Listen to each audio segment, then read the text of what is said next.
ઝઘડિયા તાલુકાના Rajpardi police station વિસ્તારમાં આવેલ અસામાજિક પ્રવૃત્તિ સાથે સંકળાયેલા ઇસમોના ઘરે વીજ કનેક્શનની ચકાસણી હાથ ધરાઈ હતી, જેને લઈ રાજપારડી પોલીસ તેમજ રાજપારડી ડીજીવીસીએલ દ્વારા ચેકિંગનું સંયુક્ત ઓપરેશન હાથ ધરાતા અસામાજિક પ્રવૃત્તિ સાથે સંકળાયેલા લોકોમાં ફફડાટ વ્યાપી ગયો હતો।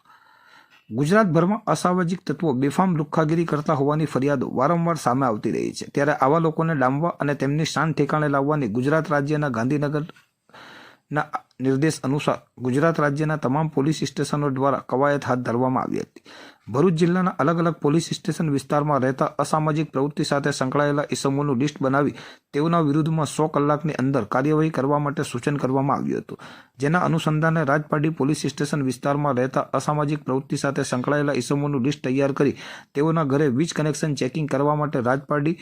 ડીજીવીસીએલના અધિકારીઓની ટીમ સાથે રાખી અસામાજિક પ્રવૃત્તિ સાથે સંકળાયેલા ઇસમોના ઘરે વીજ કનેક્શન પુરવઠો ચેક કરવામાં આવતા વીજ ચોરી કરતા 5 ઇસમોને ઝડપી પાડવામાં આવ્યા હતા, જેમાં અજયભાઈ સોમાભાઈ વસાવાનાઓને ₹7,777, સુનિલ ઉર્ફે